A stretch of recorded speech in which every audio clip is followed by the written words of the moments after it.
ॐ नमो भगवते वासुदेवाय। ॐ नमो भगवते वासुदेवाय। ॐ नमो भगवते वासुदेवाय। यः स्वानुभावम् अखिलं श्रुतिसारमेकम् आध्यात्मदीपम् अतितीर्षितां तमोऽन्धम् संसारिणां करुणयः पुराणगुह्यम् तं व्याससूनम् उपयामि गुरुं मुनीनाम्। नारायणं नमस्कृत्य नरं चैव नरोत्तमं देवीं सरस्वतीं व्यासं ततो जयमुदीरये।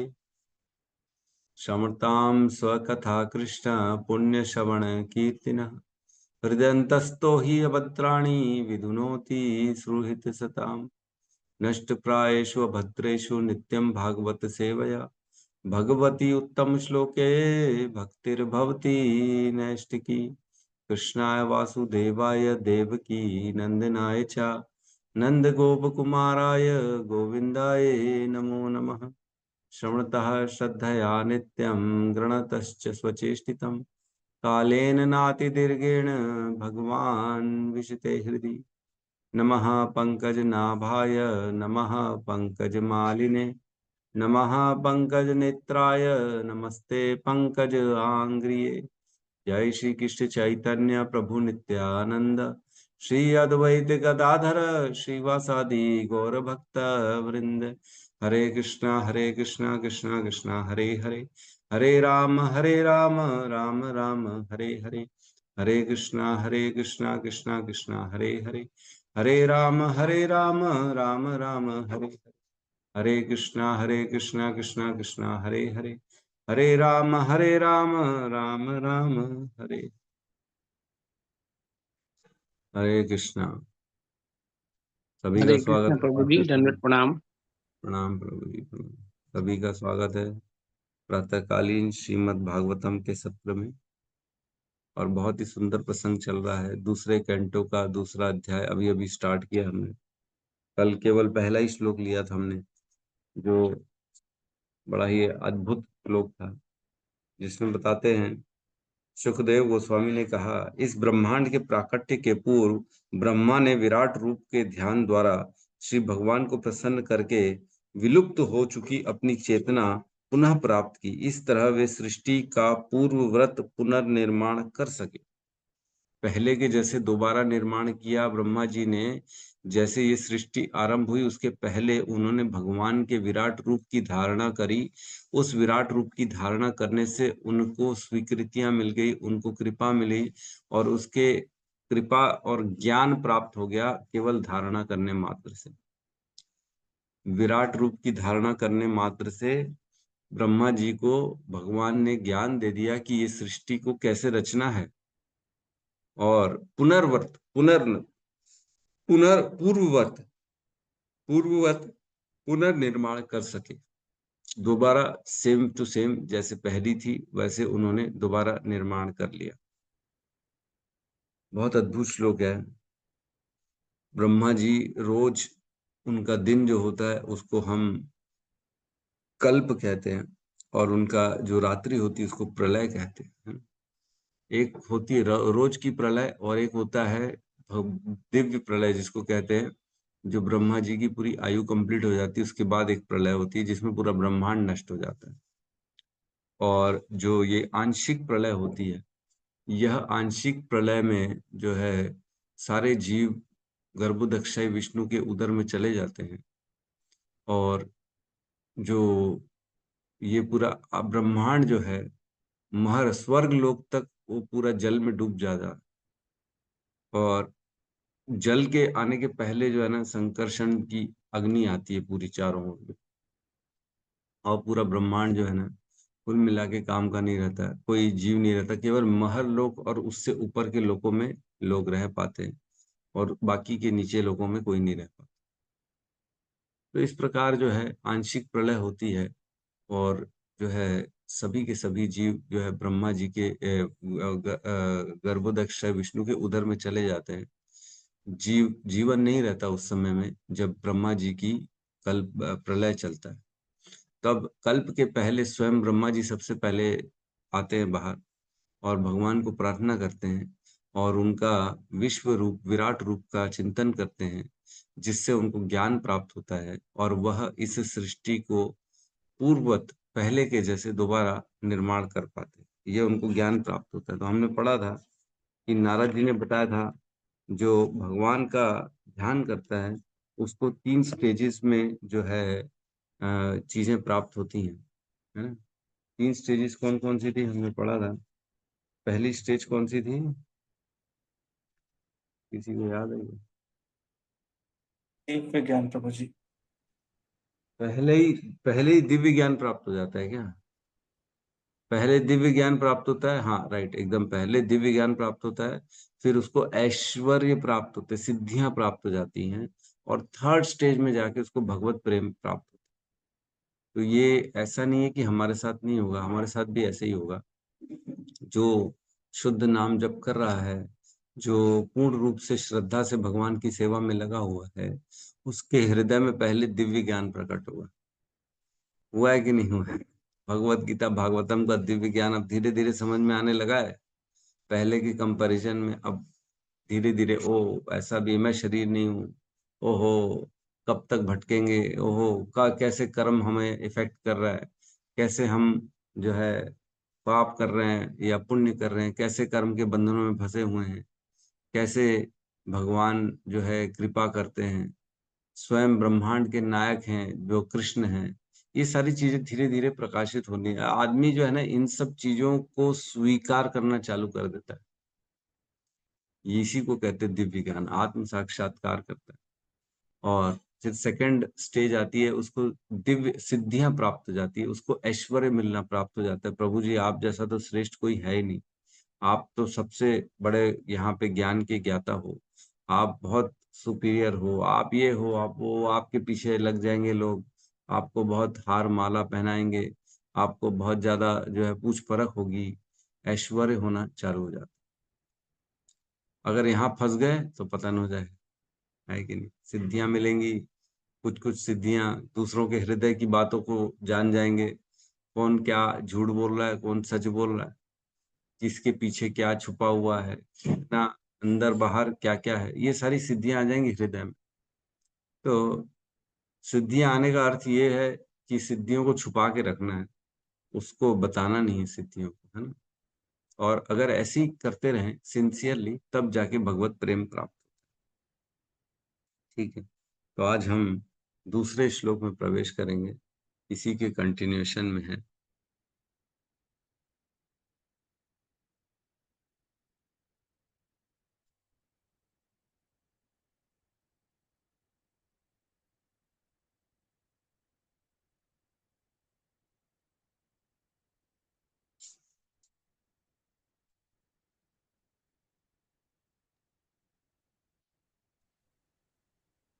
क्लियर है?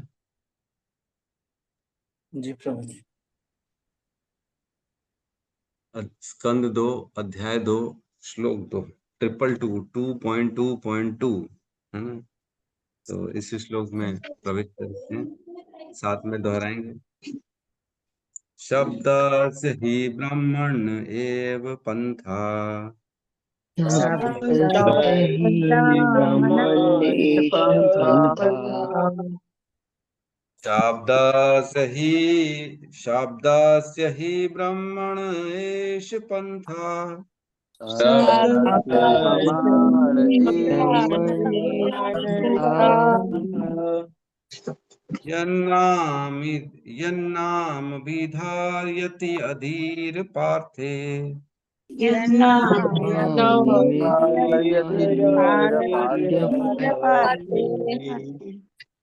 परिभ्रमन्तत्र न विदन्ते अर्थान्,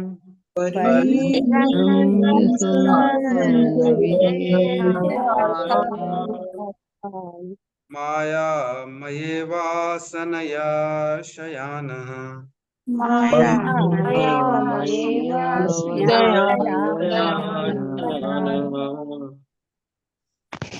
शाब्दस्य हि ब्रह्मणये स पन्था शाब्दस्य ब्रह्मणेश पन्था यत्नामभिध्यायति धीर पार्थ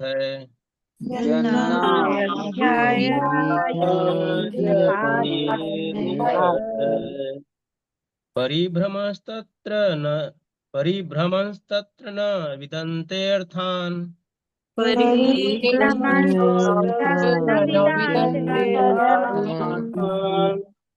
मायामयेवासनया शयानः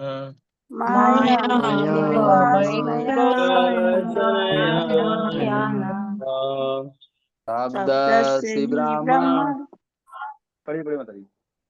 शब्दस्य हि ब्राह्मण एष पन्था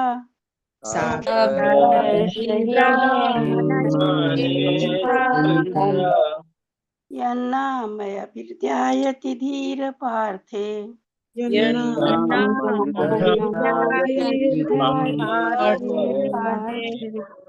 परिभ्रमस्तत्र न विदन्ते अर्थान्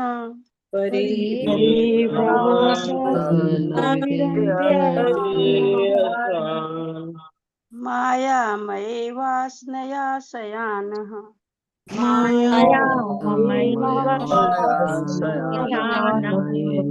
शाब्दस्य ब्राह्मण एष पन्था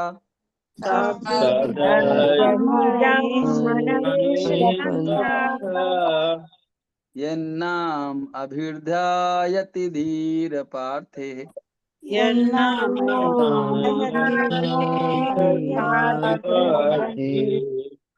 परिभ्रमस्तत्र न विन्दते अर्थान्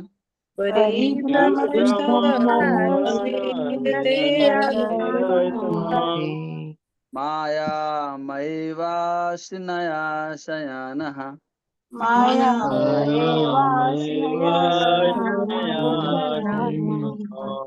हरे कृष्ण। अनुवाद। वैदिक ध्वनियों वेद वाणी को प्रस्तुत करने की विधि इतनी मोहने वाली है कि यह व्यक्तियों की बुद्धि को स्वर्ग जैसी व्यर्थ की वस्तुओं की ओर ले जाती है।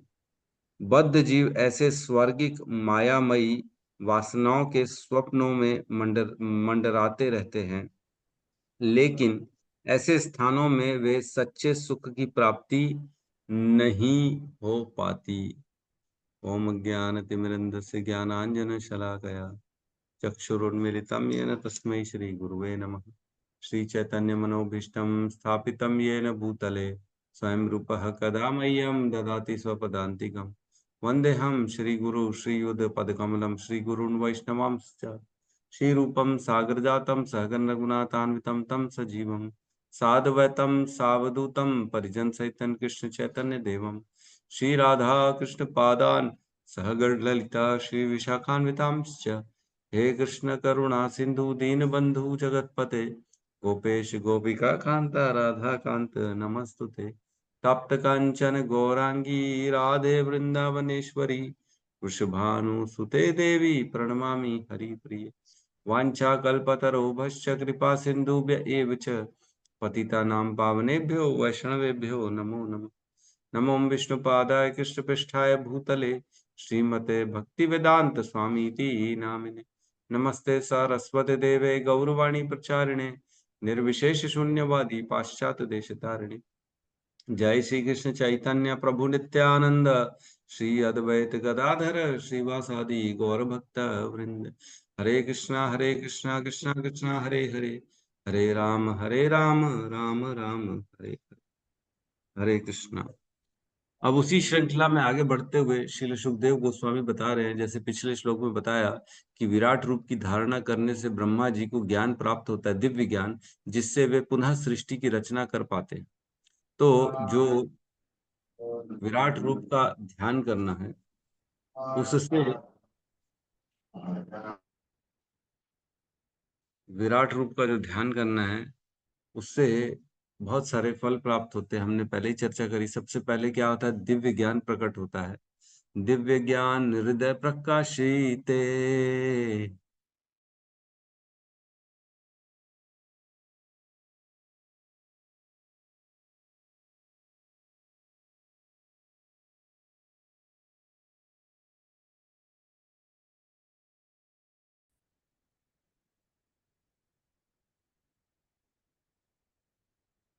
आ रही है, आवाज आ रही है, सुन पा रहे हैं?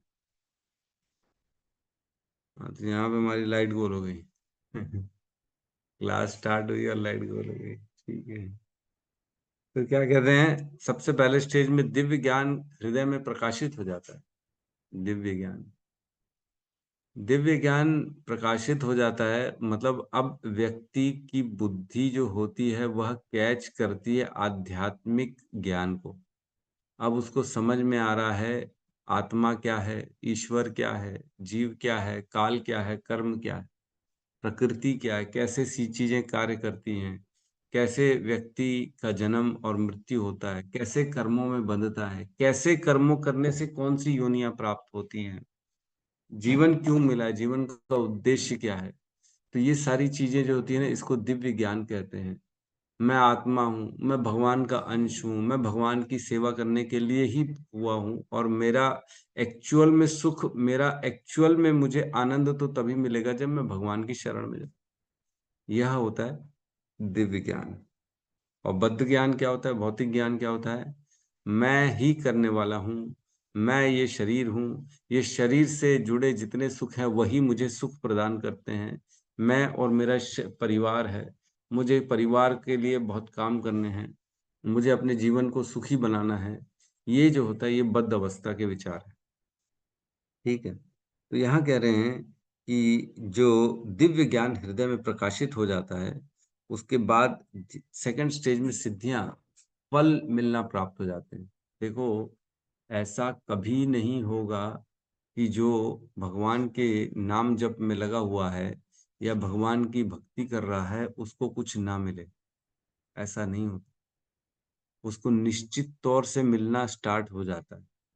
पूछ परख चालू हो जाएगी, या खुद ब खुद सैलरी इंक्रीमेंट होना चालू हो जाएगा, जीवन में शांति आना चालू हो जाएगी, कहीं ना कहीं कुछ ना कुछ ग्रोथ दिखेगी दिखेगी, है ना। ऑटोमेटिकली व्यवस्थाएं भगवान के द्वारा होती चली जाएंगी, और ये होता ही है, निश्चित तौर से होता है। लेकिन व्यक्ति को यहाँ पे फंसना नहीं, यहाँ पे रुकना नहीं, है ना। केवल अगर यही सोचते बैठेगा कि वाह वाह वाह मैंने तो प्राप्त कर ली, तो आगे नहीं बढ़ पाएगा वो, है ना। फिर वो पतन हो जाएगा, उसका अटक जाएगा। धारणा के बाद जो गौण फल मिलते हैं उसमें अटकना नहीं है। कई लोग जो होते हैं भगवान का स्मरण, भगवान की भक्ति इसीलिए करते हैं क्योंकि उनको स्वर्ग जाना है। स्वर्ग जाके भोग भोगना ये उद्देश्य है आधे से ज्यादा लोगों का, है ना। इतने सारे यज्ञ कर रहे हैं, दान कर रहे हैं, जो जिसका फोटो देखो तो स्वर्गवासी लिखा रहता है। अरे स्वर्ग, अरे स्वर्ग ही जाएंगे क्या? हाँ, भक्ति तो करी नहीं कभी जीवन में, तो कहाँ जाएंगे, वैकुंठ तो जाएंगे नहीं। कई लोग वैकुंठ गमन वो भी बोल देते, तो वैकुंठ जाना आसान थोड़ी है। स्वर्ग जाना फिर भी आसान है, लेकिन वैकुंठ जाना तो बहुत बहुत मुश्किल, बहुत मुश्किल से जाता है। जितने इस्कॉन में लोग हैं जो 16 माला कर रहे हैं, जो भी साधन भक्ति कर रहे हैं, क्या लगता है सब चले जाएंगे? अरे सब, वैकुंठ तो दूर की बात, अगला जीवन मनुष्य मिल जाए यही बड़ी बात है कि नहीं? यही मुश्किल है। अरे बोला, आ गई लाइट, आ गई हमारी। तो अगर अटक गए तो परमात्मा की प्राप्ति तो नहीं हो पाएगी। इसीलिए जो नीचे के लोग हैं, बद्ध अवस्था में जो लोग हैं, उनके लिए वेदों में जो है नियम बताए गए हैं। नियमों का पालन करके व्यक्ति धीरे धीरे अपना उद्धार कर सकता है, और स्वर्ग आदि जो भी है प्राप्ति, जो भी इच्छा है उसकी। देखो क्या है, जो पूर्ण रूप से बद्ध है ना, वो भगवान की शरण में तो जाएगा ही, वो भगवान की धारणा करेगा ही नहीं। लेकिन फिर भी वेदों में ऐसा वर्णन है कि तुम्हारी इच्छा है तो तुम उपासना कर लो, पूजा कर लो, तुम उपवास रख लो, तुम ये चढ़ा लो, तुम वो चढ़ा लो, ताकि वो नियमों से बंध सके और धीरे धीरे उसका एलिवेशन हो सके। जो अभी पूर्ण रूप से नियमों में ही बंधना नहीं चाहता, उसको खाली भोगना है, तो उसको भोग की लालच दे के बताया जाता है कि तुम यज्ञ कर लो, तुम उपासना कर लो, उपास रख लो, तो तुम्हारी इच्छा पूर्ति हो जाएगी। ऐसे ही होता है ना, 16 सोमवार का व्रत कर लो, है ना, सूर्य की उपासना कर लो, तो तुम्हारा शरीर तेजस्वी हो जाएगा, है। और भी अन्य अन्य उपासनाएं बताई गई हैं, ये यज्ञ कर लो, ये अनुष्ठान कर लो तो इसकी प्राप्ति हो जाएगी। तो बेसिकली लालच दी जा रही है कि तुम्हारी जो इच्छा है उसी को पूर्ति करने के लिए तुम नियमों में आओ और तुम वेदों और शास्त्रों के माध्यम से उस अपनी इच्छा की पूर्ति करो। तो जैसे ही वो इच्छा पूर्ति की लालच से ही सही, लेकिन जैसे ही वेदों की शरण में आएगा, जैसे ही वो कर्म कांड की शरण में आएगा, वो उपासना यज्ञ इत्यादि करना चालू करेगा, तो धीरे धीरे वो अपने आप को नियमों में बांधेगा, और नियमों में बांधेगा तब उसको स्वर्ग की प्राप्ति हो जाएगी, इच्छा भोग पूरी कर लेगा। लेकिन कब तक? कितनी बार स्वर्ग, कितने जन्म, कितने बार हम स्वर्ग जा चुके हैं, कितनी बार हमने वहां पे ऐश्वर्यों को भोगा हुआ है, लेकिन बार बार वही वही वही वही। ये ज्ञान जब आएगा तब व्यक्ति भोगों से अनासक्त, भोगों से अनासक्त तब होगा जब उसको पता पड़ेगा कि ये भोग कोई काम के नहीं है, एक्चुअल में ये मुझे सुख देने के लिए नहीं है, ये तो मुझे मेरा समय मेरे जीवन से निकालने के लिए, मेरे जीवन को व्यर्थ बनाने के लिए इस माया ने ये सब रचा है कि तुम ये पालो, तुम इधर चले जाओ, तुम वो कर लो, तुम बड़े प्रसन्न हो जाओगे, तुम सुखी हो जाओगे। मात्र भगवान के विराट रूप का धारणा करने के गौण फल है ये सब स्वर्ग इत्यादि प्राप्त करना, मुख्य फल नहीं। मुख्य फल तो क्या है? भगवान की प्रेमा भक्ति है। मुक्ति, स्वर्ग इत्यादि तो ऐसे ही मिल जाता है भगवान के भक्तों को। भगवान तो बोलते हैं मैं तो अपने भक्तों के लिए एकदम रेडीमेड बैठा हूं कि मुक्ति ले जाओ, कोई दिक्कत नहीं, स्वर्ग ले जाओ। वो तो चाहते ही हैं स्वर्ग लो, फंसे रहो इस संसार में। भक्ति नहीं देते भगवान इतनी आसानी से। भक्ति देंगे तो वो खुद अपने आप को समर्पित कर देंगे भगवान। भगवान कहते हैं अहम भक्ता पराधीन हूं, मैं भक्तों का पराधीन हो जाता हूं, उनको खुद आना पड़ेगा, फिर उनको हमारे साथ आदान प्रदान करना पड़ेगा। इसलिए भगवान नहीं चाहते कि मेरे भक्त बने, क्योंकि वो स्वयं फिर उनको जो है सारे कार्य करने पड़ जाएंगे भक्तों को। बड़ी जल्दी नहीं देते भक्ति, आसानी से नहीं देते, मुश्किल से देते। तो यहाँ कह रहे हैं शब्दस्य ही ब्राह्मण एष पंथा। शब्दस्य, जो वेदों में, जो वेदों में वर्णित शब्द है ना, वेदों में वर्णित अनेक अनेक मतलब अनुष्ठान हैं, यज्ञ इत्यादि हैं, उपासनाएं हैं, तपस्याएं हैं और मंत्र हैं, विधियां बताई गई हैं प्राप्ति करने के लिए। उन्हीं प्रसंगों की बात कर रहे हैं। शब्दस्य ही ब्राह्मण, ब्राह्मण मीन्स यहाँ पे वेदों के बारे में, वेद। एष पंथा, ऐसा मार्ग है, ऐसा पंथ है, ऐसा एक रास्ता है, ऐसा पथ है। कौन सा? जो वेदों में वर्णित जो भी कर्म कांड की विधियां हैं, वो निश्चित ही एक ऐसा मार्ग है। कैसा मार्ग है?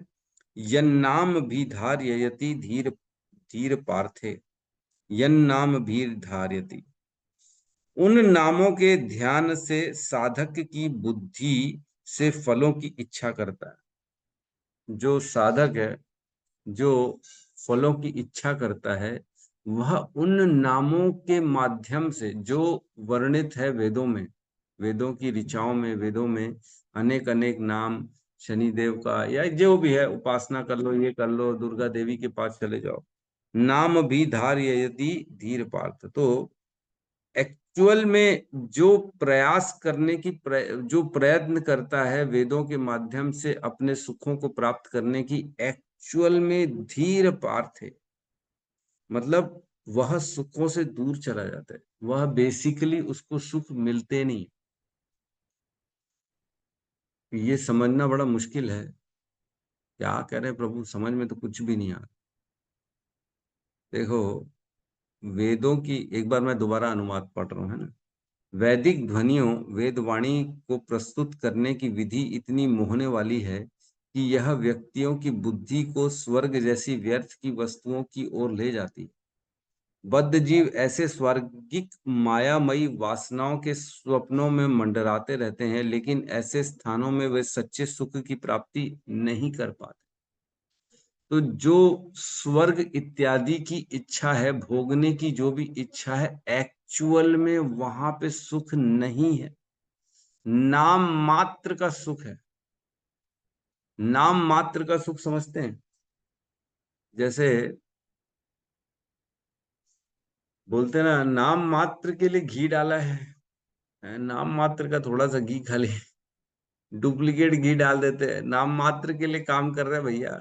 कहीं जाते हैं होटलों में या कुछ खाने पीने, तो ऐसा लगता है अरे बड़ा आनंद सुख आएगा, ये आएगा, लेकिन खा के आते तो पेट खराब हो गया, पता लगा अरे जलन हो गई। तो क्या था वो? नाम मात्र का सुख था। फिर भी जाता है व्यक्ति, आज पेट खराब हो गया, फिर 4 दिन बाद 6 दिन बाद अरे चलो ना फिर चलते हैं, अरे फिर तू गया था, फिर वही जा रहा है दोबारा वही काम करने के लिए। तो लेबल तो लगा है कि बड़ा बड़ा सुख मिलेगा, लेकिन एक्चुअल में उसमें सुख नहीं है।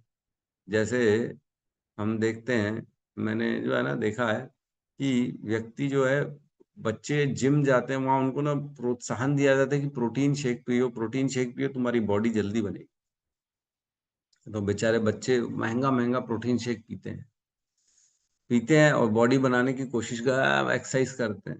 क्योंकि पहले मैं भी करता था, लेकिन मैं प्रोटीन शेक नहीं लेता था मैं इनके प्रलोभनों में नहीं आया, लेकिन मैं जाता था एक्सरसाइज, और मैं देखता था कि लोग पागलों की तरह जो जो बोलते हैं वो खाते, गोली खाते हैं, ये पीते हैं, वो पीते हैं, दिन रात अंडा मुर्गी खाते हैं ताकि प्रोटीन आए और बॉडी बने। लेकिन बाद में पता पड़ता है 1-2 साल बाद कि उनके लीवर में इन्फेक्शन आ गया, उनके बॉडी में डिसफंक्शन होना चालू हो गया, क्योंकि उन्होंने जो खाया पिया है वो पूरी तरह से डुप्लीकेट। तो ये नाम मात्र का सुख है कि नहीं? ये कोई एक्चुअल में सुख है? जिसको चाहिए था उसको तो कुछ मिला नहीं। तो इसी प्रकार से छलावा चल रहा है हमारे जीवन में। जो भी ऐड देखें, चाहे कहीं पे भी कुछ भी बुलाया जाता है, यहाँ आ जाओ हम आपको ये दिला देंगे, वो दिला देंगे, बड़ा आपको आनंद आएगा, इधर हमारे रिसोर्ट में आ जाओ, हमारे होटल में आ जाओ। आपको ऐसा दिखाते मात्र है टीवी में कि एक से एक सुंदर लड़कियां खड़ी हैं, वो लड़का परफ्यूम लगा के आया है, वाह वाह वाह कर, अरे इसमें कोई सुख है क्या? एक्चुअल में ऐसा होता है क्या? ऐसा कुछ दिखाने के लिए, मात्र दिखाने भर के लिए कि सुख है। अब परफ्यूम लगाएगा, एक्चुअल में जब लगाएगा तो क्या होगा? उसको धीरे धीरे एलर्जी चालू हो जाएगी, उसको छींके आना चालू हो जाएंगी और उसकी तबीयत खराब हो जाएगी। एक्चुअल में ऐसा होता है, लेकिन दिखाते क्या है कि परफ्यूम लगाया है और उसके आगे पीछे लड़कियां मंडरा रही, ओ उसको पूछ रहे हैं, अरे वाह। तो ये दिखाने मर का सुख है। तो ये जो दिखावा छलावा वाला सुख है, यही सुख एक्चुअल में स्वर्ग में है। यही सुख इस संसार का है कि छलावा। भगवत गीता में भगवान कहते हैं, ये ही संस्पर्शजा भोगा दुख योन्य एवते आद्य अंतवंत कौंतुए न तेषु रमते बुधः। जो इंद्रियों को इंद्रियों के विषयों से प्राप्त होने वाले सुख हैं, वह एक्चुअल में सुख नहीं है, वो दुखों का कारण है। क्योंकि ऐसे सुखों तो का एक लिमिटेड टाइम पीरियड होता है, आद्य अंतवंत, ये शुरुआत होती है और इनकी खत्म हो जाती है फटाफट। कुछ टाइम आएगा सुख और उसके बाद खत्म हो जाएगा, फिर दुख चालू हो जाएगा। मोबाइल लिया अच्छा नया वाला, कितने दिन सुख देगा नया मोबाइल? कितने दिन? जब तक पड़ोसी के पास उससे ज्यादा अच्छा नहीं है। जैसे ही हमारा दोस्त मित्र उससे अच्छा खरीद के आएगा तो वो लगे अब मैं भी नया खरीदूं, इसमें तो कोई काम नहीं, इसमें कोई सुख नहीं है। कुछ दिन तक बस सुख देगा, नया नया है तो आदमी को थोड़ा सा ईगरनेस रहती है, बस उसके बाद खत्म, कुछ नहीं, कोई काम का नहीं है। तो ऐसा जो है ना, ये सुखों में एक्चुअल में सुख नहीं है, निरी सुख है, मात्र सूखा सुख है, नाम मात्र का सुख है। तो यहाँ कह रहे हैं, यह नाम भी धार यति धीर पार्थे। ऐसे सुखों से एक्चुअल में वो दूर चला जाता है, नाम मात्र के सुख मिलते हैं, उसको एक्चुअल में सुख नहीं मिलता। सुख किसे कहेंगे? एक्चुअल में आनंद वह चीज है जिसकी प्राप्ति के बाद और कुछ प्राप्त करने की इच्छा ना हो। उसको प्राप्त कर लिए तो सदैव सदैव उस एकमात्र चीज से हमेशा प्रसन्न रहें। इसको कहेंगे आनंद, इसको कहेंगे सुख। ना कि टेम्पररी सुख मिला और फिर कुछ और, फिर कुछ और, फिर कुछ और। ये तो एक्सपेरिमेंट हो गया बेसिकली। फिर कहते हैं परिभ्रमंस तत्र न विन्दते अर्थान। परिभ्रमंस तत्र न विन्दते अर्थान मीन्स सुखों के लिए भटक रहा है, परिभ्रमण कर रहा है, कभी इधर जा रहा है, कभी उस बाबा के पास जा रहा है, कभी उस गुरु के पास जा रहा है, कभी मंदिर में जा रहा है, कभी गणेश जी के पास जा रहा है, कभी हनुमान जी के पास जा रहा है, कभी राम जी के पास जा रहा है सुखों के लिए, कभी दुर्गा देवी की उपासना कर रहा है, कभी वो गरीबों को खाना खिला रहा है, कभी कुछ और कर रहा है, कभी दान कर रहा है। परिभ्रमण तत्र अनेक अनेक कार्य, घाट घाट का बेसिकली पानी पी रहा है सुखों के लिए। व्यक्ति कर क्या रहा है? सुखों के लिए घाट घाट का पानी पी रहा है, जो बोल दे रहा है उसको फॉलो कर दे रहा। परिभ्रमी भ्रमण तत्र न विन्दते अर्थात, लेकिन ऐसा करने पे भी एक्चुअल में उसको आनंद नहीं मिलता, क्योंकि ये भौतिक चीजों से कभी भी सुख नहीं मिल सकता। अब्रह्मवान भुवनात् लोकात् अर्जुन पुनरावर्तनो अर्जुन अब्रह्म भुवनात् लोकात् पुनरावर्तनो अर्जुन मामुपेत्य तु कौन्तेय पुनर्जन्म न विद्यते। इस ब्रह्मांड में ब्रह्मा जी से लेके नीचे तक हर जीव जो है वो जन्म मृत्यु के चक्र में फंसा हुआ है, उनको सुख नहीं है। अनुवाद में क्लियर लिखते हैं कि एक्चुअल में सुख नहीं है। 8वें अध्याय का 14 नंबर श्लोक है मेरे ख्याल से, 16 नंबर श्लोक है ना। इसका अनुवाद पढ़ता हूँ 8.16।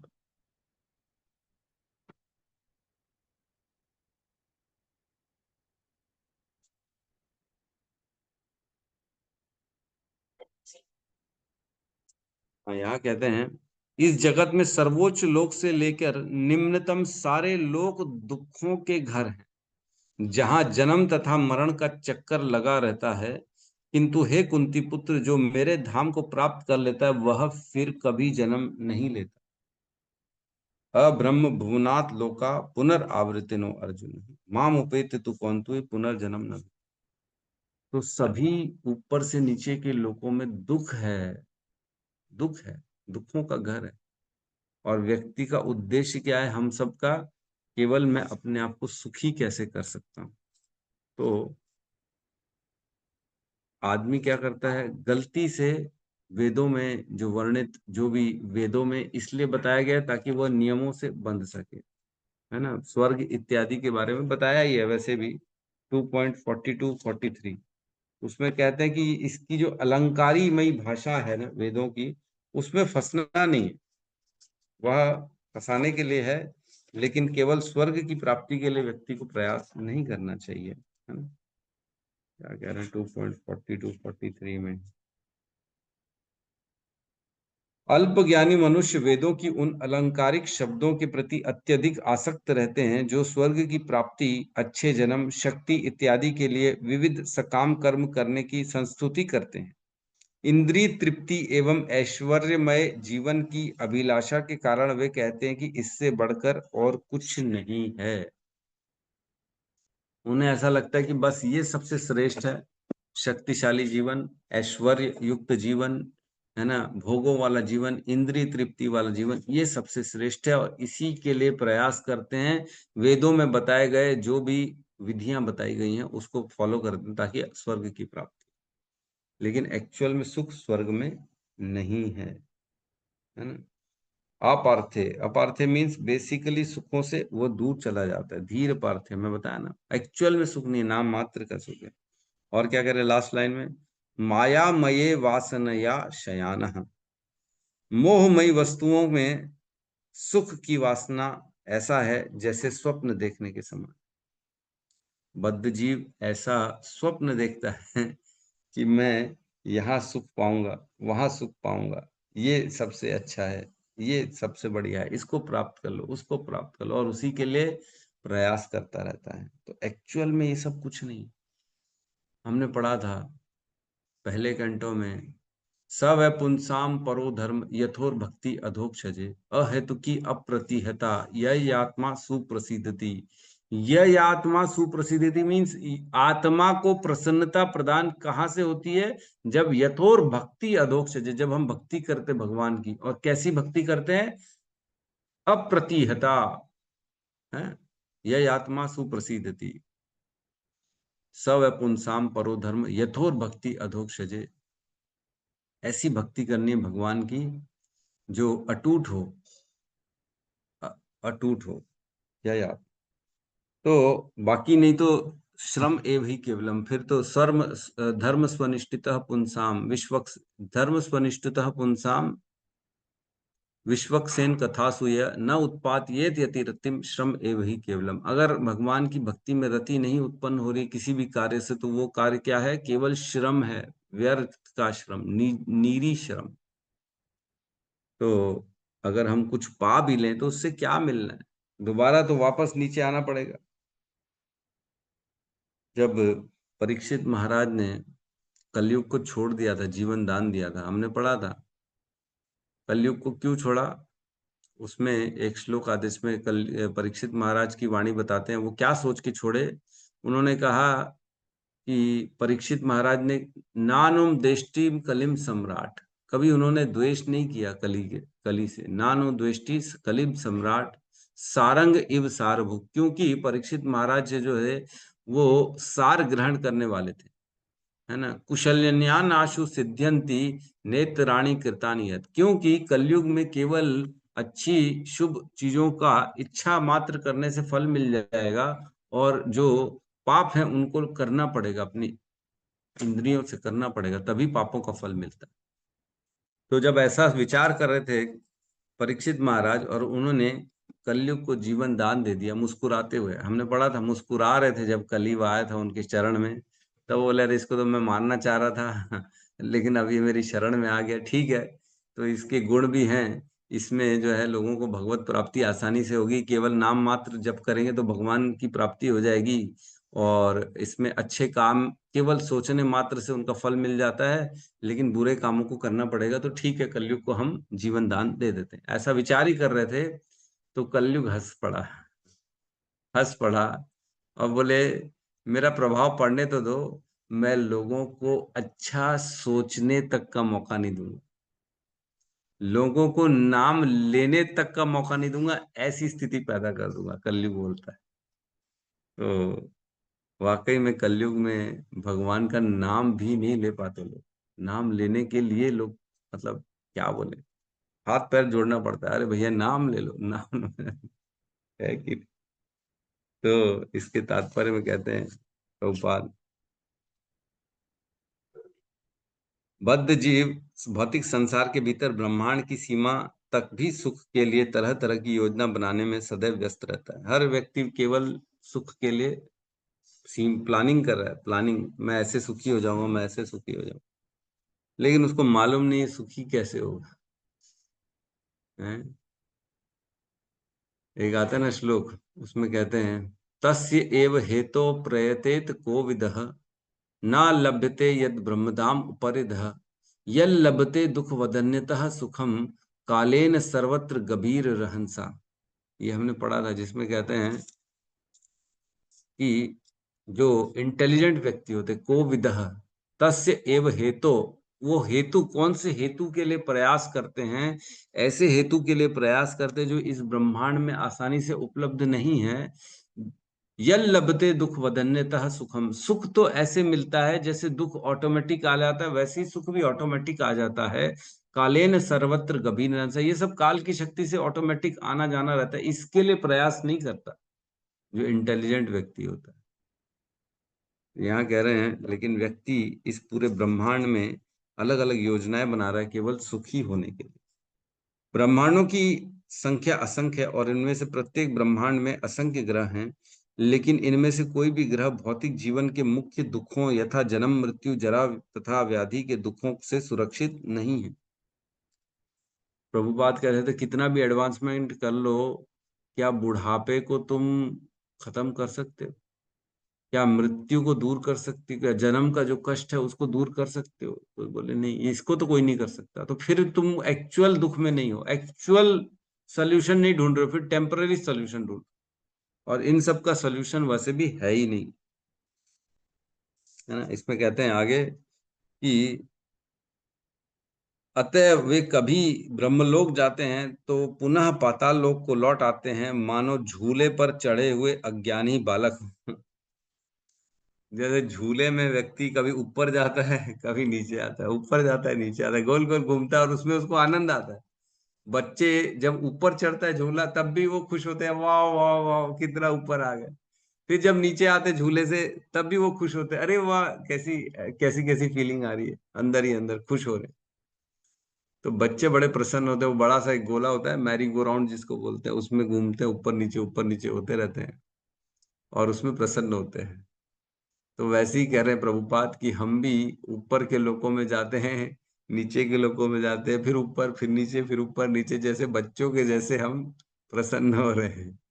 सुख के लिए ऊपर, फिर कर्म करते हैं, फिर नीचे आ जाते हैं, गलत काम करते हैं, फिर ऊपर चले जाते हैं, अच्छे काम करते हैं, फिर गलत काम करके नीचे इसी में लगे हुए। तो ये बच्चों की तरह, बच्चे बेचारे ज्ञानी होते हैं। वो खास, अच्छा झूले में भी स्वयं टिकट लेके जाया जाता है, लाइन में लग के झूले में बैठा जाता है। वैसे ही हम भी प्रयास कर करके दुखों को चाह रहे हैं, प्रयास कर करके अपने आप को कोशिश कर रहे हैं सुखी हो जाएं, लेकिन ऊपर जाएंगे फिर नीचे आ जाएंगे, क्योंकि पाप तो होना ही है, कहीं ना कहीं कुछ ना कुछ।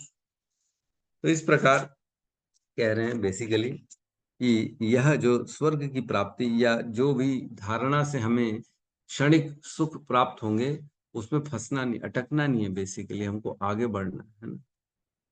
तो मैं ज्यादा समय ले लिया इस श्लोक में, हम फटाफट कोशिश करते हैं अगले श्लोक में प्रवेश करते हैं।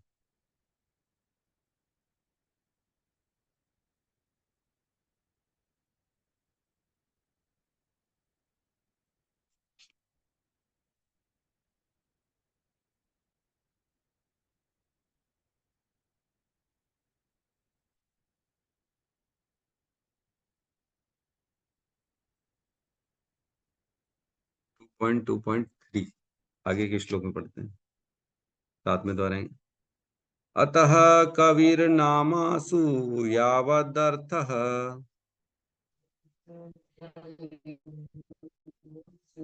सॉरी तो किया ही नहीं, लॉक कर दिया था सबको।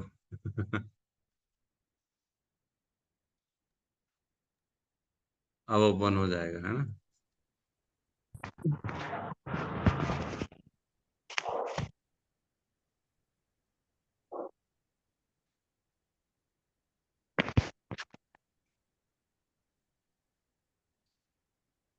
क्लियर अभी दिख रहा है बराबर? जी हाँ प्रभु जी। जी। जी प्रभु जी।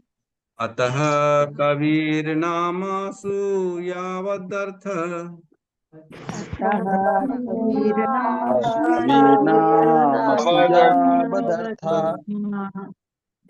अतः कवि अतः कविर्नामसु यावदर्थ, अतः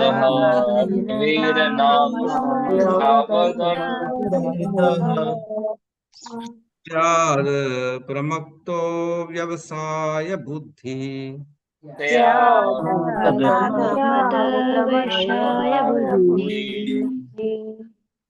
सिद्धे अनंतार्थे न यतेत तत्र,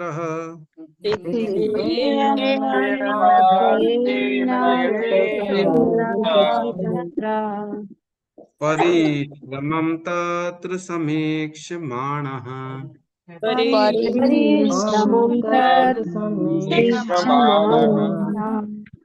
अतः कबीरनामसु यावदर्थ,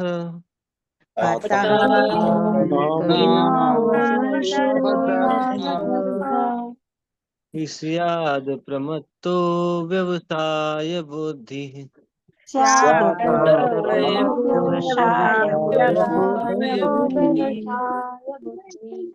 सिद्धे अन्यथा थे न यतेत तत्र,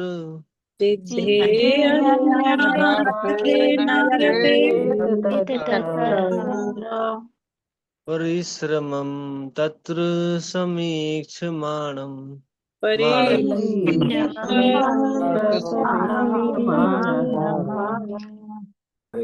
अतः कवीनार्मसो यावदर्थः,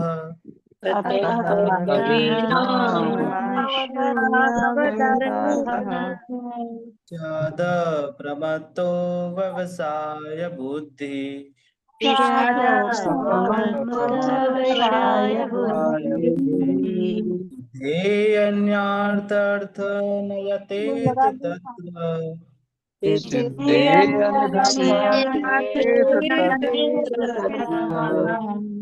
परिश्रमः तत्र समीक्षमाण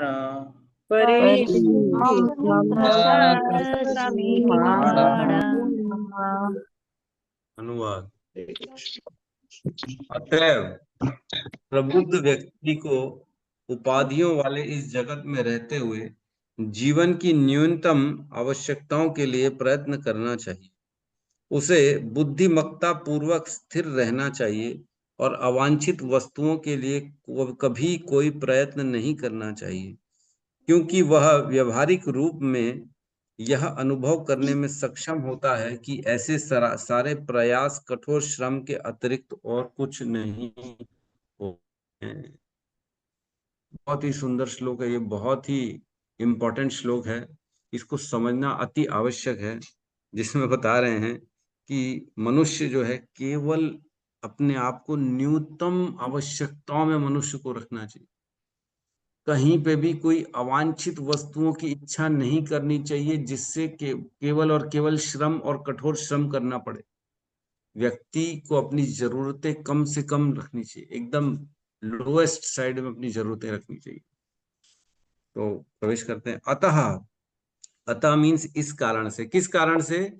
जैसे पिछले श्लोक में हमने पढ़ा कि स्वर्ग इत्यादि में भी भोगों में सुख नहीं है, इसलिए कितना भी बड़ा जो ना आप लोग जुगाड़ कर लो, कितने ही बड़ा है ना बड़े बंगले में चले जाओ, क्यों ना बुर्ज खलीफा जो है दुबई में चले जाओ, अमेरिका में चले जाओ, ऑस्ट्रेलिया में चले जाओ, बोले सुख तो वही है प्रभु अमेरिका में, यहाँ कहाँ सुख है? तो वहां पे भी सुख नहीं है। अतः स्वर्ग में सुख नहीं है तो फिर अमेरिका में कहाँ से सुख आ जाए? जब भगवान ने बोला है यहाँ इस संसार में सुखालय दुखालयम अशाश्वतम, तो सुख दुख ही दुख मिलेगा, सुख कहाँ मिलेगा? तो यहाँ कहले अतः इसलिए, जब स्वर्ग में भी भोगों में सुख नहीं है, इसलिए यहाँ पे अतः कबीर नामसु यावत अर्थ। कवि मीन्स बुद्धिमान व्यक्ति, जो ऐसा व्यक्ति है जो श्रेय और प्रेय को समझता है। श्रेयस और प्रेयस हमने पढ़ा था। श्रेयस क्या होता है? वह मार्ग जो हमारे लिए श्रेष्ठ है, लेकिन यद्यपि वो कठिन हो सकता है मार्ग, उसको चुनना। और प्रेयस वह मार्ग होता है कि व्यक्ति को सुविधा लग्जरी बस अच्छा अच्छा चाहिए और कुछ नहीं, भले उससे उसको प्रॉब्लम हो आगे चल के। श्रेयस और प्रेयस। श्रेयस मीन्स कठिन मार्ग जिसमें तकलीफ आ सकती है, लेकिन अंतोदगत्वा व्यक्ति का उद्धार है। लेकिन प्रेयस मीन्स अंतोदगत्वा नहीं देखना, एट प्रेजेंट देखना, अभी कौन सा अच्छा है, अभी मेरे को सुख कैसे मिलेगा, बस वो। लेकिन अंतोदगत्वा उसमें पतन हो उसका। तो श्रेयस और प्रेयस, इसी को बोलते हैं हेय बुद्धि और उपादेय बुद्धि। हेय मीन्स वह कार्य जिसको नहीं करना चाहिए स्वीकार, और उपादेय मीन्स वह कार्य जो स्वीकार्य है, जो करना चाहिए। दो मार्ग दिखेंगे हमेशा, एक कठिन लेकिन अल्टीमेट बेनिफिट उसी में है, तो उसको स्वीकार करना चाहिए। और दूसरा मार्ग जो आसान मार्ग है, झूठ बोलने वाला मार्ग है, सपोज करो, लेकिन उनपे अंतोदगत्वा बड़ी मुश्किल आएगी। तो दो मार्ग हो सकते हैं, हेय और उपादेय। तो व्यक्ति को उपादेय मार्ग जो है, जो श्रेयस मार्ग है, उसको स्वीकार करना है। इसी को कहते हैं कवि बुद्धि। जो जानता है कि उसके लिए सही चुनाव क्या है, जो वही चुनाव करता है, उसको कह रहे कवि। यहाँ पे है ना कवि, बुद्धिमान व्यक्ति बेसिकली। तो अतः कवि, इसलिए जो बुद्धिमान व्यक्ति होता है, किस लिए? जो भी पता पड़ गया सुख कहाँ है, कहीं नहीं है। तो बुद्धिमान व्यक्ति क्या करेगा?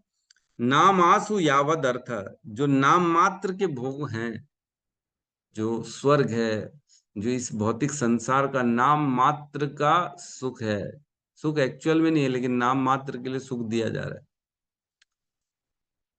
ऐसे सुखों के लिए यावद अर्थ, जितने कम से कम वस्तुओं में, यावद अर्थ मीन्स उसमें वो बहुत ज्यादा अपने आप को उलझाता नहीं है, वो कम से कम न्यूनतम में अपनी जरूरतों को रखता है, क्योंकि मालूम है उसको इनमें सुख नहीं है। अपने आप की रिक्वायरमेंट, अपने आप की डिमांड को ही कम रखता है। जो कभी इंटेलिजेंट व्यक्ति होता है, लंबी गाड़ी चाहिए, बड़े बड़े ब्रांड की घड़ी चाहिए, बड़े बड़े जो है ब्रांड के कपड़े पहनने हैं, या ओहो हम तो ऐसी जगह खाना खाते नहीं है, हम तो बड़े बड़े होटलों में खाते हैं, हम तो ऊपर बैठ के खाते हैं, नीचे नहीं खाते हैं, हम तो हल्का कपड़ा नहीं पहनते हैं, ये नहीं करते वो नहीं करते। ये सब क्या है? इसमें सुख है क्या? नहीं है। तो अपनी जरूरतों को कम से कम, जितने कम से कम वस्तुओं में उसको अपने आप को कम से कम वस्तुओं में ला देता है कौन? इंटेलिजेंट व्यक्ति। दो तरीके होते हैं कमाने के। बोलते हैं व्यक्ति दो तरीके से कमा सकता है, या तो मेहनत करे बहुत सारा, या तो अपनी जरूरतों को ही कम कर दे। मेहनत से तो आखिर तो खर्चा करने के लिए मेहनत कर रहा है, और वह खर्चा ही नहीं करेगा तो फिर जरूरत ही नहीं इतना काम करने की। तो श्रम से बचना है तो अपनी जरूरतों कम से कम रखना पड़ेगा। सनातन गोस्वामी केवल आटा मांगते थे, मधुकरी करते थे, उसमें खाली आटे को थोड़ा सा नमक डाल के ऐसा करके खा लेते थे और काम चलाते थे। कितनी जरूरत कम है, लेकिन हम जरूरत ना होने पर भी कितनी वस्तुएं इकट्ठी कर लेते हैं पूरे जीवन में। लिमिट ही नहीं है। जो जिसकी जरूरत नहीं उसको खरीद के लाते हैं, पैसा वहां चला जाता है, फिर बाद में अरे पैसा ही नहीं बचा, आप कैसे करें? माला नहीं है, दान दक्षिणा के लिए पैसा नहीं है ना, बाकी अन्य कार्यों के लिए पैसा ही नहीं बचा। यावद अर्थ मीन्स जो अर्थहीन चीजें हैं उसमें वह अपने आप को नहीं लगाता। और क्या करें? स्याद प्रमक्तो व्यवसाय बुद्धि। स्याद अप्रमत्तः है बीस, स्याद अप्रमत्तो व्यवसाय बुद्धि। बेसिकली उनमें अनासक्त रहता है और अपनी बुद्धि को, प्रमत्ता मीन्स हम जानते हैं पागलपन, अप्रमत्तस मीन्स अब पागल नहीं है। स्यात, अब वो जानता है कि मुझे अनासक्त रहना, इन सब फालतू वस्तुओं से दूर रहना, अपने आप को दूर कर देता है वो, उनमें आसक्त नहीं होता, अनासक्त रहता है वो। व्यवसाय बुद्धि मीन्स हमने पढ़ा था, कल भी पढ़ा था, व्यवसाय बुद्धि। व्यवसाय बुद्धि क्या होती है? जो जानता है मैं शरीर हूं, मैं आत्मा, सॉरी, मैं शरीर नहीं हूं, मैं आत्मा हूं, जो ये जानता है, जो ये जानता है मेरा श्रेयस क्या है, मैं भगवान का अंश हूं, मुझे क्या करना है, मेरे को भक्ति करनी है, मेरे को भोगों में नहीं फंसना है, मेरे को इंद्रिय तृप्ति में नहीं फंसना है, जो ये सब जानता है वह व्यवसाय बुद्धि है ना। कल हमने डिटेलिंग में पढ़ा था व्यवसाय बुद्धि के बारे में। तो व्यवसाय बुद्धि बेसिकली जो हम अपने उद्धार के लिए कार्य करते हैं, ऐसी बुद्धि, निश्चयात्मक बुद्धि, भेद जानता है कि अब ये इसमें सुख नहीं है, ये नहीं करना है मेरे को, व्यवसाय बुद्धि। तो एक्चुअल में लोग यहीं फंस जाते हैं, ये भी चाहिए वो भी चाहिए, प्रयास करते करते फाइनली फिर डिप्रेशन में चले जाए, अरे सुख तो मिला ही नहीं, ये भी कर लिया वो भी कर लिया, दिन रात मेहनत कर लिया। इस गिर प्रशांत मोहन प्रभु बता रहे थे, उनके सामने वो एक पहले जब जॉब करते थे तो एक बिल्डिंग में इस साइड थे, और सामने वाली बिल्डिंग में टॉप फ्लोर में ना एक व्यक्ति बात कर रहा था मोबाइल में, बात कर रहा था इधर उधर, बात करते करते कुछ देर बाद देखा तो वो कूद गया नीचे और उसने सुसाइड कर लिया। तो ये लोग सब दौड़ दौड़ के गए, बाप रे क्या हो गया, सुसाइड क्यों कर दिया? तो पता लगा वह व्यक्ति बहुत अच्छे लेवल में, मैनेजर लेवल पे था, उसकी जॉब भी अच्छी थी, लेकिन उनके फियांसी जो थे, उसकी जो मंगेतर थी, वो बोले कि तुम्हारा अभी भी जो है ना प्रमोशन थोड़ा सा कम हो गया है, लेकिन अब कम प्रमोशन हो गया इसलिए मैं तुमसे शादी नहीं कर सकती। तो जब शादी नहीं कर सकती तो इसलिए वो कूद के जान दे दी। तो सोचो व्यक्ति क्या कर रहा है वो, बुद्धि कैसी चली गई है उन लोगों की। कुछ समझ में नहीं आ रहा है कि क्या करना चाहिए क्या नहीं करना। अरे एक लड़की चली गई दूसरी आ जाएगी उसमें, और जिसको तुमसे प्यार ही नहीं है, वो तुम्हारे तनख्वाह से प्यार है, उससे शादी करने का क्या मतलब है? जो तुमको तो देख नहीं रही है, तुम्हारे जॉब देख रही है, तुम्हारे प्रोफाइल देख रही है, तुम्हारे सैलरी देख रही है, तुम्हारे पास क्या है क्या नहीं है वो देख के शादी कर रही है, तो ऐसे व्यक्ति से शादी करने का क्या अर्थ? पागल लोग हैं, क्या करें, प्रमत्तस्य पागल लोग हो गए हैं। आगे कह रहे हैं सिद्धि सिद्धे अन्यथार्थे न यतेत तत्र। सिद्धे सिद्धे अन्यथार्थे, बेसिकली यहाँ लिखा है अर्थ बिना प्रयास से प्राप्त हो जाता है। जीवन निर्वाह के लिए बेसिकली हमें यह लगता है कि मेरे जीवन निर्वाह के लिए मुझे ये करना पड़ेगा, मैं प्रयास कर रहा हूँ, मैं मेहनत कर रहा हूँ, क्यों? क्योंकि मैं जीवन निर्वाह कर रहा हूँ। तो बेसिकली ऐसा नहीं है। जब मृगारी को नारद जी मिले थे, तब मृगारी क्या करता था? पशुओं का वध करता था और उसको बेच के अपने घर वालों का पेट भरता था। और उसकी आदत क्या थी? मृगारी आधा मार देता था, तड़पने तड़पते छोड़ देता था जानवरों को, और फिर उसके बाद जैसे ही मर जाते थे जानवर, तब फिर उनको तड़पा तड़पा के मारता था। तो नारद जी जब पहुंचे तो नारद जी ने बोला, ये क्या कर रहे हो तुम?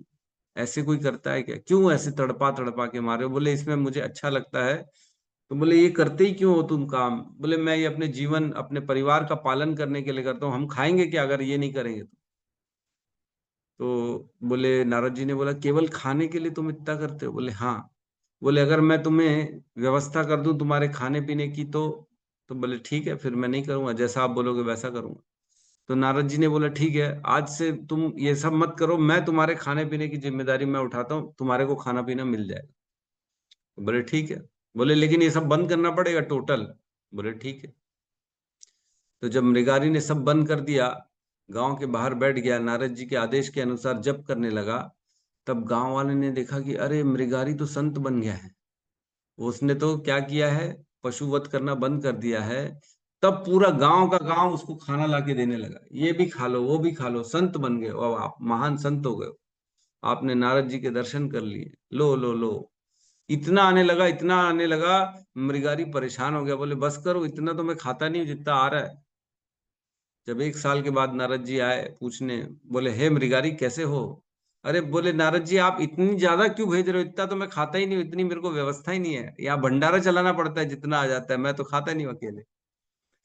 तो व्यक्ति को ऐसा भान होता है कि मेरे प्रयासों से मेरा जीवन यापन चल रहा है, लेकिन ऐसा नहीं होता। जीवन यापन ऑटोमेटिकली भगवान ने सबकी व्यवस्था कर दी है। जो रास्ता चुना है वो हमने चुना है, अब कितना श्रम हमको डालना है ये हमको डिसाइड करना है ना। तो इस प्रकार सिद्धे अन्यार्थाते न यतेत तत्र, ऐसी चीजों के लिए प्रयास नहीं करना चाहिए। परिश्रमम तत्र समीक्षमाण, ऐसी वस्तुओं के लिए केवल व्यर्थ का श्रम है, तो व्यर्थ के श्रम से बचना चाहिए। तो एक्चुअल में हम यह चीजों को जीवन में देखेंगे, बहुत सारे लोग केवल मेहनत केवल मेहनत केवल मेहनत कर रहे हैं और कुछ नहीं कर रहे हैं, जिसका अर्थ कुछ भी नहीं, और पूरा जीवन व्यर्थ में निकल जाता है, मेहनत मेहनत मेहनत। और जो काम करने के लिए इस संसार में आए थे वो काम तो कर ही नहीं पाते हैं, भगवान की भक्ति तो हो ही नहीं पाती, भगवान का नाम जप भी नहीं होता। अरे बोले नाम जप कर लो, अरे बड़े टाइम ही नहीं है नाम का मेरे पास। व्यक्ति यही पूरे जीवन इसी में लगा दिया है।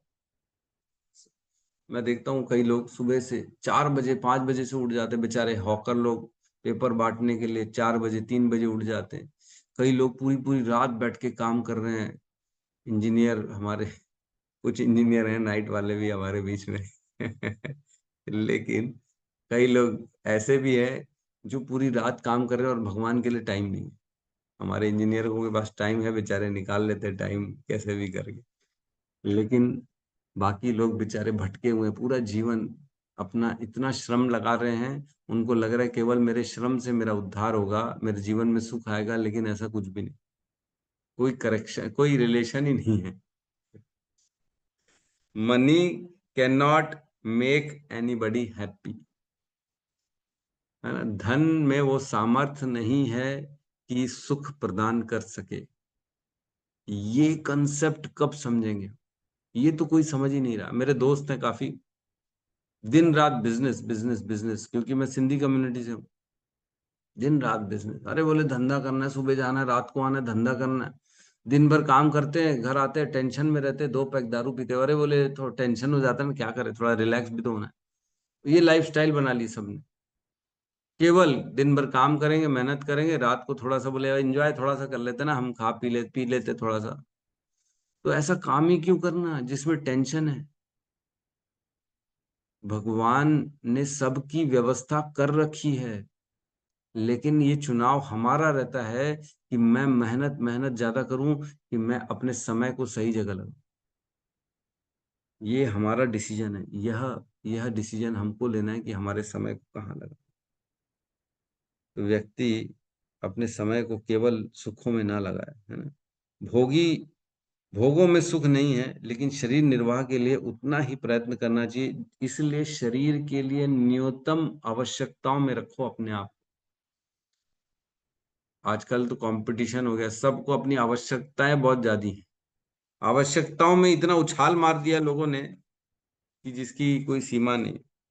तो तात्पर्य में कहते हैं, यह समस्त भौतिक सृष्टि केवल नामों का भ्रम जाल है। वास्तव में यह पृथ्वी जल अग्नि जैसे पदार्थों से बनी मोहने वाली सृष्टि के अतिरिक्त और कुछ भी नहीं है। इस संसार में केवल 5 तत्व ही काम करते हैं: पृथ्वी, जल, अग्नि, वायु, आकाश। ये 5 तत्व ही है पूरे सृष्टि में। जो भी हम देख रहे हैं वो केवल इन 5 तत्वों से बना है, भले उसका स्वरूप थोड़ा सा अलग है। वही आटे से रोटी भी बनती है, वही आटे से पूड़ी भी बनती है, वही आटे से पराठा भी बनता है, और वही आटे से हलवा भी बनता है। आटा वही है। जो आटा देखेगा सब में वह यथार्थ देखेगा, लेकिन जो अलग अलग वस्तुओं को देखेगा वो भ्रम जाल में फंस जाएगा। बोलेगा बड़ी बिल्डिंग, छोटी बिल्डिंग, मोटी बिल्डिंग, अच्छी बिल्डिंग, सुंदर बिल्डिंग, मैं इसमें रहूंगा, उसमें रहूंगा। लेकिन वो है क्या? केवल 5 तत्वों से, ईंटे, रेती, गिट्टी से बना हुआ एक छोटा सा स्वरूप। जब प्रभुपाद गए थे अमेरिका, बड़ी बड़ी बिल्डिंग देखा उन्होंने। प्रभुपाद ने बोला व्हाट इज दिस, अपने शिष्यों से बोला। तो सब शिष्य बोले this is Prabhupada, big building, ये है। वो कौन सी बिल्डिंग है? ट्विन टावर है, ये है, वो है। प्रभुपाद ने बोला this is simply stacking of stones. जैसे बच्चे एक के ऊपर एक पत्थर लगा के जोड़ के एक बना देते हैं माला, वैसे ही बोले बस this is simply stacking of stones, और कुछ नहीं है। समय को व्यर्थ किया जा रहा है। आगे कहते प्रभुपाद, इमारतें, साज सामग्री, कारें, बंगले, मिलें, फैक्ट्रियां, उद्योग, शांति, युद्ध या परमाणु शक्ति तथा इलेक्ट्रॉनिक जैसे भौतिक विज्ञान की सर्वोच्च सिद्धियां भौतिक तत्वों तथा 3 गुणों से मिली जुली प्रतिक्रिया के मोहक नाम के अतिरिक्त और कुछ नहीं। अलग अलग नाम रख दिया है मात्र, और कुछ नहीं। जैसे होटलों में जाते हैं ना, ऐसे ऐसे नाम देते हैं, पनीर लबाबदार, पनीर क्या और क्या क्या, पनीर पसंदा, बटर पनीर मसाला, है ना। वो ऐसे ऐसे नाम, ऐसा जैसे मुंह में पानी आ रहा है अभी से सुन के। लेकिन है क्या सब में? पनीर ही तो है, और क्या है और क्या है? उसके अलावा कुछ नहीं है। तो वैसे ही बता रहे हैं, यहाँ केवल नाम मात्र है, फैक्ट्रियां, उद्योग, शांति, लेकिन एक्चुअल में क्या है? केवल 3 गुणों और इस 5 तत्वों के अलावा कुछ भी नहीं है वो। क्योंकि श्री भगवान का भक्त इन्हें अच्छी तरह जानता है, अतः वह ऐसी परिस्थितियों के लिए अवांछित वस्तुओं को सृजित करने में रुचि नहीं लेता जो बिल्कुल भी वास्तविक नहीं है, बल्कि जो सिर्फ माया जाल है, जिनका महत्व समुद्र की तरंगों के बुलबुलों से अधिक नहीं है। जैसे समुद्र में अनेक बुलबुले उठते हैं, बस वैसे ही ये माया जाल हमको इधर बुला रहा है, उधर बुला रहा है, ये पालो वो पालो, बस फूट जाएगा एक दिन। कितनी देर रहता है समुद्र का बुलबुला? कुछ ही क्षण बस। बड़े बड़े राजनेता तथा सैनिक एक दूसरे से इसलिए लड़ते हैं जिससे कि इतिहास में उनका नाम निरंतर बना रहे। लोग नाम के लिए लड़ रहे हैं, नाम के लिए काम कर रहे हैं। अरे मैं तो रोज देखता हूँ, आए दिन पेपर में, आए दिन रोडों में इतने फोटो चिपकाते हैं, हैप्पी बर्थडे टू मंत्री जी, हैप्पी बर्थडे टू ये, अपना फोटो चिपका देंगे नीचे। लोगों को यही अभिलाषा है कि मेरे को लोग जाने, मेरे को जाने, मेरा नाम हो, मेरा नाम। कौन जानता है ऐसे लोगों को? कितने दिन जान लेंगे? किसको पड़ी है? किसी को किसी का नाम जानने में कोई इंटरेस्ट नहीं। लेकिन व्यक्ति को अपना एक भ्रम है, एक माया है, उसको लगता है नहीं मेरा नाम हो, मैं प्रयास करूं अपना नाम बनाने के। आज से 400 साल पहले या 200 साल पहले कौन था यूएस का प्रेसिडेंट? किसी को याद नहीं। कौन था चाइना का प्रेसिडेंट? किसी को याद नहीं। कौन प्रधानमंत्री था? अरे हमारे हिंदुस्तान का ही प्रधानमंत्री कौन था यही याद नहीं। लेकिन सोचो उस समय व्यक्ति ने कितना प्रयास किया होगा अपने नाम के लिए, कितना ज्यादा मेहनत की होगी कि मेरा नाम हो, मैं चारों तरफ मेरे लोग ऐश्वर्य को जाने। आज कौन जान रहा है? कोई नहीं पूछ रहा है। किसी को याद तक नहीं है कि किसने क्या किया था 200 साल पहले। तो नाम करने के लिए लोग बहुत मेहनत करते, श्रम करते हैं। ऐसे नाम धुल जाते हैं, मिट जाते हैं, किसी को याद तक नहीं रहते, और जबकि उस व्यक्ति ने पूरा जीवन दे दिया। तो ऐसे कामों में नहीं लगना है, व्यर्थ के श्रम में हमको नहीं लगना है। जो जीवन का उद्धार हो, जिससे ऐसे कामों में हमको लगाना है, अपने आप को भक्ति में लगाना है। ठीक है, तो आप सब इसको जो है पढ़ लीजिएगा, इसके तात्पर्यों को अच्छे से। किसी का प्रश्न है तो हम ले सकते हैं। यस रामलला प्रभु कहिए। हरे कृष्णा प्रभु, जैसे आपने बोला कि मानव जीवन में मिले कई बार, जैसे हम 16 मालाएं जो कर रहे हैं कठिन है, नहीं नहीं, जैसे मैं अमरिंदर प्रभु बता रहे थे, मैं लेक्चर में सुन रहा था उनके, कि यदि लगातार 3 दिन तक भी कोई नहीं, कहीं तो मैंने शायद सुना, एग्जैक्टली याद नहीं आ रहा, लेकिन लगातार 3 दिन भी कार्तिक में कोई दीपदान कर ले तो भी बोला जाता है कि भाई उसको वैकुंठ की प्राप्ति हो जाती है। तो प्रभु, बेसिकली मेरा प्रश्न है, भगवान तो दयालु है, और क्योंकि वैसे भी जो भक्त लोग कर रहे हैं जो थोड़ा सा रेयर है, मतलब सामान्यतः ये चीजें नहीं की जाती भक्ति वगैरह, तो उसकी गति क्या होगी प्रभु? जैसे कि आपने बताया कि मानव जीवन भी थोड़ा सा कठिन होगा। नहीं, आपका प्रश्न क्या है? एक तो आपने बोला कि भाई 3 दिन कार्तिक दान में कर दे तो वैकुंठ हो जाता है, लेकिन फिर ये आपने घुमा दिया हाँ, चीजों को। क्या मतलब क्या? प्रभु, प्रश्न प्रश्न ये है, जैसे कई बार ऐसा बोला जाता है कि भगवत जैसे भगवत धाम जाना आसान नहीं है, लेकिन वही जैसे हमारे कई जगह शास्त्रों में मिलता है कि भाई कार्तिक में दीपदान करने से व्यक्ति वैकुंठ चले जाता है। तो कई बार चीजें कॉन्ट्राडिक्टरी रहती है, कई बार लगता है बहुत कठिन है, कई बार पढ़ते रहे तो पहुंच जाएंगे, ऐसा भी होता है। क्वेश्चन यही है प्रभु। नहीं, ठीक कह रहे हैं। कार्तिक में बराबर है, दीपदान देने से बहुत अक्षय पुण्य मिल जाते हैं, व्यक्ति लायक तो बन जाता है, इतनी स्वीकृतियां तो होती हैं कि वो वैकुंठ चला जाए। लेकिन चूंकि हमारे अंदर काम, क्रोध, लोभ, मोह, मद मात्सर्य ये समाप्त नहीं होता, इसलिए हम जा नहीं पाते, है ना। तो चूहे की कथा है। यस, चूहा अभी उसकी पूंछ जल गई थी तो उसको वैकुंठ धाम मिल गया, क्योंकि ऐसा लगा भगवान को कि इसने मेरे को दीप दान कर दिया है, नाच रहा है मेरे सामने। ठीक है। बेसिकली क्या है प्रभु, देखो, जाना तो आसान है, कोई मुश्किल नहीं है, लेकिन तब जा पाएंगे जब मन में सारे विकार खत्म हो। तो मन के विकार को कैसे कंट्रोल करना है, इसी पे चर्चाएं चल रही है। अपने आप को शुद्ध करके ही तो जा पाएंगे ना। नहा धो के जो है, जब आदमी जाता है मंदिर जाता है तो घर से नहा धो के जाता है, एकदम स्वच्छ साफ होके पवित्र होके। मंदिर जाना कोई आसान काम नहीं है, कोई भी जा सकता है। लेकिन जो व्यक्ति नहाया धोया होगा उसी को घुसना अलाउड है, सबको अलाउड नहीं है। तो घर से नहा धो के जो निकलेगा वही प्रवेश कर पाएगा। तो आपने अपने अंदर से सारे द्वेषों को, काम, क्रोध, लोभ, मोह, मद मात्सर्य को अगर निकाल दिया है, तब तो आराम से वैकुंठ में प्रवेश कर सकते हो, कोई बड़ी बात नहीं है। लेकिन इसको निकालने में मुश्किल, अपने मन को कैसे कंट्रोल में करें, सारा खेल वहीं पे आके रुक जाता है।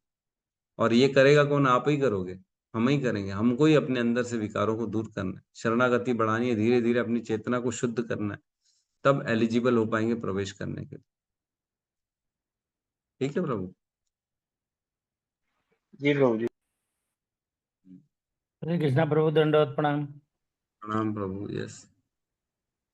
प्रभु जी, जैसे इनके जो इन्होंने अभी प्रश्न किया है, आपने जो बताया कि प्रभु जी मतलब मनुष्य जन्म मिल जाए यही दुर्लभ है, इसी से संबंधित हमारा भी प्रश्न है। जैसे प्रभु जी, हम जिन लोग जहाँ अयोध्या के बगल में रहते हैं, तो एक ब्लॉक मुख्यालय 1 लाख की आबादी, हमारे पिताजी कहते हैं कि एक हमारे फूफा जी हैं, वो इस्कॉन के डिवोटी हैं, उन्हीं की प्रेरणा से मैं हमको भी इस्कॉन में दीक्षा मिली, इस्कॉन में मैं जुड़ा। तो कहते हैं पूरे ब्लॉग में 1 लाख लोगों में 10-5 लोग आप लोग जैसे दिखते हैं, जो लहसुन प्याज नहीं खाते हैं, माला जप करते हैं, 4 नियमों का पालन करते हैं। तो ये तो बात सही प्रभु जी, हम लोग प्रचार कार्य में जाते हैं, देखते हैं कि ऐसा बहुत कम जो इस्कॉन के डिवोटी को छोड़ के किसी संप्रदाय में इतने बढ़िया स्ट्रिक्टली फॉलो करने वाले नियमों का मिल भी नहीं करते हैं, केवल इस्कॉन में ही फॉलो करते हैं प्रभु जी। तो इस नाते हम लोग समझते हैं कि हम भी तो इस्कॉन वाले तब भी बहुत ठीक है कि सारे नियम का कड़ाई से पालन करते हैं, गुरु की आज्ञा का पालन करते हैं। और लोग तो करवे तो प्रभु जी, मतलब हम लोगों को मनुष्य में ही अगर रह जाना पड़ेगा तो लक्ष्य तो वही है, भगवत धाम देखो, जाना है। इसमें निरुत्साह नहीं होना है, निरुत्साह ही नहीं होना है। ऐसा नहीं है कि देखो, जिसने भी इस मार्ग को अपना लिया ना, वह जी वैकुंठ तो जाएगा, भगवत धाम तो जाएगा ही, निश्चित हो गया कि आप जाएंगे ही जाएंगे। लेकिन अब कब जाएंगे ये भगवान पे और हम पे, हम कब अपने आप को पूर्ण रूप से जो है ना उस लायक बना देते, तो भगवान ये कार्य करते हैं, हमारी व्यवस्थाएं करते हैं कि कैसे इसको और शुद्ध बनाया जाए। सपोज करो जी इस जीवन में कुछ हद तक हमारे को शुद्ध बने, लेकिन शरीर छूट गया, क्या करेंगे? तो भगवान व्यवस्था करेंगे अगले जीवन में आपको बचपन से भक्ति मिले और सारे नियमों को फॉलो करने का मौका मिले। भगवान देखेंगे कि बचपन से 16 माला कर रहे हैं, ऐसी जी व्यवस्था कर देंगे ताकि अगले जीवन में और हम अपने आप को शुद्ध कर सकें। और धीरे धीरे ऐसे अपने आप को 2 4 5 जीवनों में या एक ही जीवन में जैसी हमारी भक्ति की इंटेंसिटी होगी, गाढ़ भक्ति गाढ़ी हो जाएगी, उस टाइम फिर हम भगवत धाम चले जाएंगे। यस तो प्रभु, इसमें बहुत प्रभु अच्छा। मतलब निरुत्साह होने की बिल्कुल भी आवश्यकता नहीं है। जिसने जी भगवान की शरण ले ली, जो आ गया इस्कॉन में, जो प्रभुपाद के नियमों को फॉलो कर रहा है, मतलब अब भगवत धाम जाना उसका निश्चित है। अब कब निश्चित है ये नहीं कह सकते, एक जन्म भी हो सकता है इसी जन्म में चले जाएं, हो सकता है 2 5 जन्म और लग जाए, यस प्रभु, बहुत लेकिन सही। नहीं ये हो सकता। पक्का अब नहीं है जिज्ञासा प्रभु जी बढ़ गई, जैसा आपसे मिले तुरंत आके यहाँ भागवतम लिए, चैतन्य चरितामृत आ गया और रोज भागवतम का श्रवण होता है प्रभु जी। और बुक डिस्ट्रीब्यूशन, मतलब हरदम सेवा में ही मन लगा रहता है कि कैसे मंदिर में सेवा हो जाए, कैसे ज्यादा से ज्यादा भक्त बन जाए, कैसे प्रचार कार्य अच्छा चले, इसकी चिंता होती रहती, कैसे हमारा मंदिर बन जाए। तो भौतिक चीजों को छोड़ के ज्यादा इन चिंतन होता रहता है। बहुत सुंदर, बहुत सुंदर। यही सब तो कृष्ण देखते हैं कि कौन मेरे प्रति कितना डिटरमाइंड है, कितना लगा पड़ा हुआ है मेरी सेवा में, है ना। बाकी कई लोग होते हैं दिखावे के लिए आते हैं, मंदिर आते हैं, लेकिन अपने ही काम चल रहे हैं उनके, अपने ही कार्य सिद्ध करने के लिए आते हैं, अरे मेरा ये बन जाए, मेरा काम अटका हुआ ये है, तो उसको मिथ्याचारी कहते हैं। भगवान कहते हैं ऐसे लोग मिथ्याचारी सब उच्यते, उनको दिखावे भर की भक्ति करते हैं लेकिन काम की भक्ति नहीं करते, तो ऐसे लोगों को रिजल्ट भी नहीं मिलता। तो सच्चे हृदय से भगवान के प्रति हमको समर्पित रहना है, सच्चे में भगवान का प्रचार करना है, सही में भक्तों के प्रति श्रद्धा रखनी है, ग्रंथ के प्रति श्रद्धा रखनी, तब जाके भगवान जो है ना हमारा उद्धार करते हैं। दिखावे यस की भक्ति से नहीं करते हम लोग, तो हम तो बेसिकली दिखावे की भक्ति ज्यादा करते हैं, हमारे अंदर इतनी शुद्धता नहीं है। क्या करें, पता नहीं कब आएगी।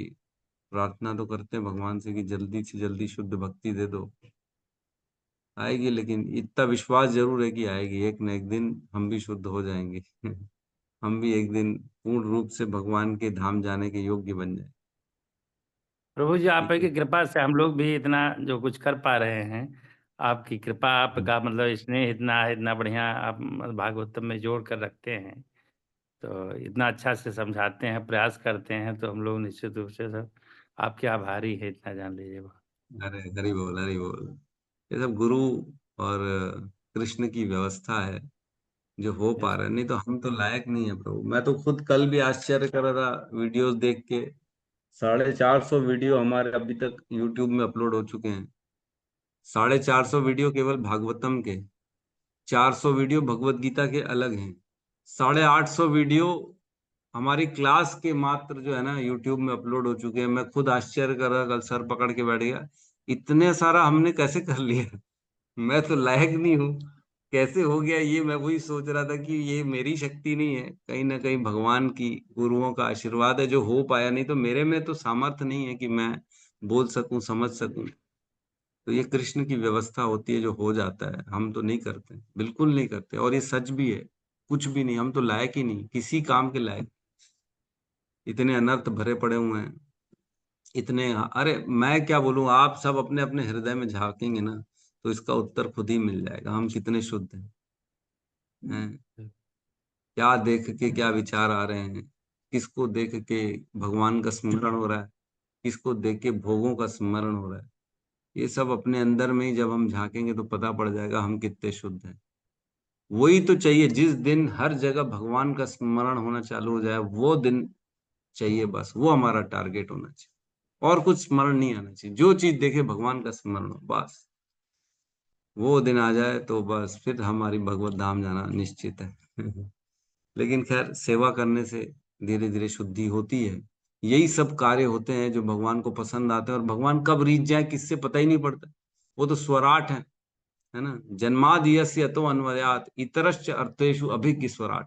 वो तो स्वराट है, वो कभी भी किसी पे भी कृपा कर सकते हैं। किसी की कौन सी एक प्रयास उनको अच्छा लग जाए तो बोलेंगे अरे इसने तो मुझे खरीद लिया, अब मैं इसको तो भगवत धाम लेके आऊंगा, तो फिर वो हमको लेके जाएंगे।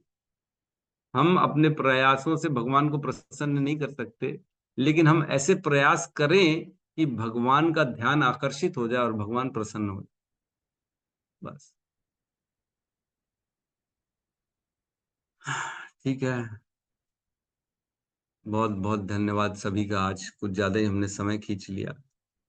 रोज एक ही श्लोक हो रहा है, मैंने कहा 2 श्लोकों को करेंगे। ठीक है, बहुत बहुत धन्यवाद। हम यहाँ पे क्लास को क्लोज करते हैं और सब मिलके हरे कृष्ण महामंत्र का उच्चारण करते हैं। हरे कृष्णा हरे हरे कृष्णा कृष्ण हरे हरे हरे राम राम हरे समस्त भक्त वृंद की जय। जगत गुरु शील प्रभुपाद की जय। निताई गौर प्रेमानंदे।